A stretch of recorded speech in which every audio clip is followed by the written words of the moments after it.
You wouldn't believe how one woman's entire life changed over a single humiliating dinner experience.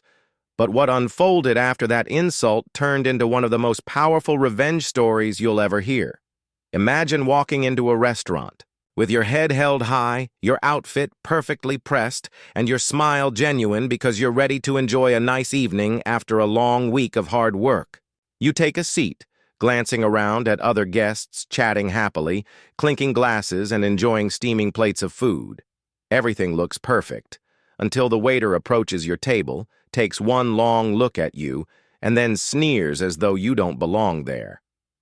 At first, you think maybe he's having a bad day, maybe it's just his tone, but then the words that come out of his mouth cut you like a knife.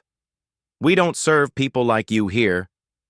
The sting isn't just in the words, it's in the looks you suddenly notice from a few nearby tables, the uncomfortable shuffle of chairs, the quick glances exchanged like you've suddenly become invisible, and yet far too visible at the same time.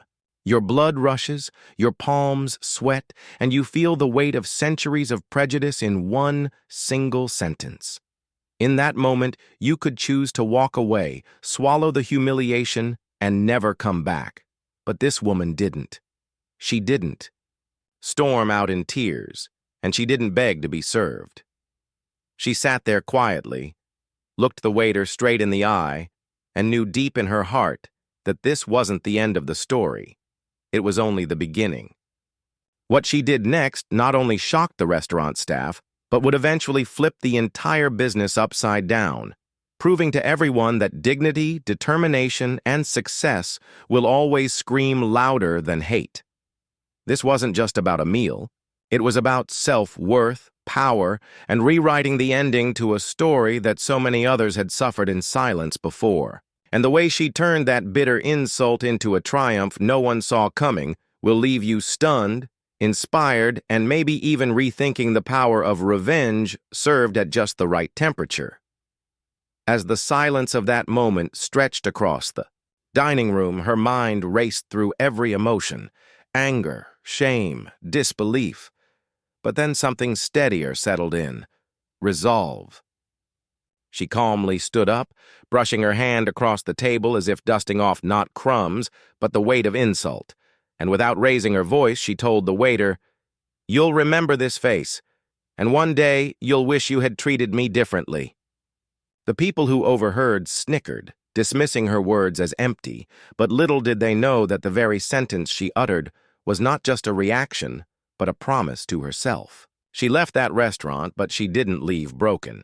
Instead, she went home, sat at her desk, and began scribbling in her journal, something she had always done when life pressed her too hard. She wrote about the humiliation, the anger burning, like fire in her chest, but in between the lines, she scribbled visions of something bigger, owning not just a business but a legacy, creating a place where people like her could walk in without fear of being judged by the color of their skin. That night, she barely slept, tossing between the pain of what had happened and the electric spark of possibility. Over the next days, she started digging deep into her past, remembering every moment where people underestimated her, doubted her, and tried to push her aside. From her childhood, when teachers assumed she wasn't as smart as the others, to her early jobs where managers looked past her for promotions, she had endured more than enough reminders that society didn't always value her. But what separated her from those who gave up was this fire inside her that never let her stay down. Instead of crumbling, she had always used rejection as fuel. This time would be no different. In fact, this time, the insult was so sharp that it lit a fuse that would explode into something far greater than she had ever imagined. She started sketching ideas for a restaurant, not just any restaurant, but one that carried her vision of inclusivity, warmth, and elegance. She researched business licenses, checked bank accounts, and even though her savings weren't anywhere close to what she needed, she refused to let that stop her. With every obstacle, she reminded herself of the waiter's words, replaying them in her head not as a wound, but as motivation. "We don't serve people like you here." Fine, she thought. then I'll build a place where people like me and everyone else are welcomed, respected, and celebrated. What she didn't know was that fate had its own plans, and the very same restaurant that had turned her away was about to fall right into her hands in a way that nobody could have predicted. Weeks turned into months, but she never let go of that vision. Every morning before work, she spent an hour reading about business ownership, restaurant management, and financial planning. Every evening, instead of wasting time on distractions, she drafted proposals, built mock budgets, and even sketched out the design of what her dream place would look like. She worked tirelessly at her day job, saving every extra penny, cutting back on luxuries, and funneling everything into a fund she called her freedom account. Yet, despite her discipline, she knew she was still far from the amount needed to start something as big as a restaurant. That's when destiny played its hand. One morning, while scrolling through local business news on her laptop, her eyes froze on a headline: "Downtown landmark restaurant faces financial trouble." It was the same restaurant where she had been humiliated. At first, she thought it was some kind of joke, but as she read further, her heart pounded faster. The article detailed how the owner had been struggling for months with debts, lawsuits, and declining customers. Apparently, the reputation of the restaurant had started to suffer. Whispers of discriminatory behavior had leaked out. Employees had begun quitting, and loyal patrons had quietly shifted to newer, friendlier places. The proud establishment that once carried itself with arrogance was now on the verge of collapse. She couldn't ignore the coincidence. It was as if the universe was pulling strings directly in her favor. That night, she walked past the restaurant on purpose, peeking through the large glass windows. Inside, she saw fewer customers than usual, tables sitting empty, and the waiter, the same one who had insulted her, looking stressed as he fumbled through service. For a moment, she almost pitied them. But then she remembered the way she had felt that night, the humiliation carved into her memory, and suddenly her pity turned into determination. Over the next weeks, she contacted lawyers, financial advisors, and even reached out to a silent investor she had met years ago at a networking event who had once told her, "If you ever have a big idea, call me." She pitched her vision with such passion and clarity that the investor agreed to back her, not just because of the business potential, but because he believed in her fire. Together, they began negotiations, and while the current owner fought to keep things afloat, the mounting pressure of debt and dwindling customers left him with no choice. One evening, after a tense back and forth of papers and numbers, she signed the final contract, her hands trembling as she realized the weight of what she had just done. The restaurant that once turned her away had now become hers. The same doors that shut in her face were now hers to open wide.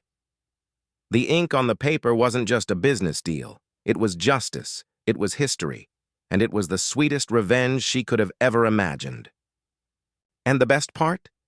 Nobody, not even the arrogant waiter, saw it coming. The very next morning after signing the papers, she stood outside the restaurant before sunrise, the keys heavy in her hand, staring at the familiar brick building that once held the sting of rejection, but now symbolized her greatest victory. Unlocking the door, she stepped inside, inhaling the mixed scent of stale grease and fading perfume from last night's customers. For a moment, she closed her eyes and let the memory of that humiliating evening wash over her, except this time she smiled, because the tables had completely turned. She wasn't just a customer anymore, she was the owner, and ownership gave her the power to rebuild everything from scratch. Over the following weeks, she poured herself into transforming the place. The walls that once seemed cold and unwelcoming were repainted in warm earth tones, accented with local artwork celebrating diversity, heritage, and resilience. She replaced stiff uniforms with stylish yet comfortable attire that made staff feel proud instead of controlled. The menu was reimagined, not with overpriced, pretentious dishes meant only for the elite, but with a blend of comforting classics and bold new flavors inspired by her own family recipes, food that carried stories, culture, and love in every bite. Hiring was the most important step. She made it her mission to bring in a diverse staff, people from all walks of life who had once been overlooked in the food industry, giving them not just jobs, but a chance to shine. She sat with every new employee personally, explaining that this wasn't just a restaurant. It was a safe haven, a second home, a place where anyone could walk in and feel respected. Slowly, the restaurant began to breathe again, not as the hollow shell of arrogance it once was, but as a living, thriving hub of community. But what shook people most wasn't just the renovation, the new food, or the diverse team. It was the announcement she made before reopening. She called a press conference, standing proudly under the restaurant's new banner, and told the city her story in her own words. How she had once been refused service at this very place because of her skin color, how she had walked away carrying that pain, and how she now returned not to seek vengeance through hate, but to turn the space into something greater than it had ever been. The crowd gasped, journalists scribbled furiously, and cameras flashed, as her powerful speech spread across news outlets like wildfire. People who had never even considered dining there before began lining up on opening day, eager not just to try the food, but to support the vision behind it. And when the doors opened, the atmosphere was unlike anything the restaurant had ever experienced. Music floated through the air, laughter echoed from tables, and customers mingled with staff like family. She watched it all from a corner, tears glistening in her eyes, not of sadness, but of pride. She had turned the very place that once symbolized rejection into a beacon of belonging. But the true test of her victory was still to come, because not everyone was thrilled about the change, and one face in particular was about to walk through those doors that would bring the story full circle. It was a few weeks after the grand reopening when the moment she had secretly been anticipating finally arrived. The evening was buzzing with energy, every table filled, the aroma of spices and freshly baked bread swirling through the air, and the sound of clinking glasses mingling with soft jazz from the live band. She was making her usual rounds, greeting guests with a warm smile when the front door creaked open. The familiar sound of hesitant footsteps followed, and as she turned her head, her breath caught, not in fear, but in recognition. It was him, the same waiter who had once told her she didn't belong. His hair was a little grayer, his posture a little less confident, and his face carried lines of worry she didn't remember before. He stood awkwardly near the entrance, scanning the bustling dining room, clearly unsure of his place. For a few moments, he didn't recognize her. To him, she was just another successful businesswoman moving confidently among her guests. But when their eyes finally met, his face drained of color. He froze, the memory of that humiliating night flashing across his mind as he realized exactly who she was. She could have ignored him, could have let the shame of recognition eat him alive, but instead she did something even more powerful. She walked toward him with the same calm dignity she had shown the night he insulted her. The room seemed to hush as she approached, curiosity flickering in the eyes of guests who noticed the strange tension. Standing just inches from him, she offered a smile, not of kindness, but of strength, and said, "Welcome. Can I get you a table?" His mouth opened, then closed, words failing him as his pride tangled with his guilt. He stammered something about needing a job, about having been laid off when the old management crumbled. He admitted the debts, the chaos, the fact that his arrogance had caught up with him and left him with nothing. And now, here he was, standing before the very woman he had once degraded, asking for a chance. The room held its breath. She could have humiliated him the way he once humiliated her. She could have laughed in his face, turned him away, and given him a taste of his own cruelty. But instead, she leaned closer and whispered words that carried both grace and weight. "You're lucky I built this place on respect, not hate. You want a job? You'll earn it like everyone else here. But remember this, every time you serve a plate, you'll be reminded who truly owns this restaurant now." The shock on his face was priceless, but more than that, it was humbling. Guests who overheard erupted in quiet applause, some even standing to cheer as he bowed his head, humbled and stripped of arrogance. In that moment, justice wasn't loud or vengeful. It was quiet, poised, and unforgettable. She didn't just win back her dignity. She showed him and everyone else that strength is measured not by how you treat people when you're on top, but by how you rise when others try to push you down. And with that, she extended him the chance to work under her roof, not because he deserved mercy, but because she wanted him to live every day seeing the empire she had built from the ashes of his insult. It wasn't revenge, it was transformation, and the whole city was watching. From that day forward, the restaurant became more than just a place to eat. It became a living symbol of resilience, dignity, and transformation. Word spread quickly across the city, then beyond, about the woman who had turned her humiliation into ownership, about the restaurant that was once notorious for exclusion but had been reborn into a beacon of inclusivity. Local newspapers ran. Headlines like "From Refusal to Revival, Woman Buys Racist Restaurant and Turns It into Success Story." National television programs invited her for interviews, where she sat gracefully, telling her story not with bitterness, but with inspiration, reminding viewers that when life tries to close its doors on you, sometimes you have the power to own the entire building. Customers traveled from distant neighborhoods just to dine at her tables, not only for the delicious meals, but to be part of a story that carried hope.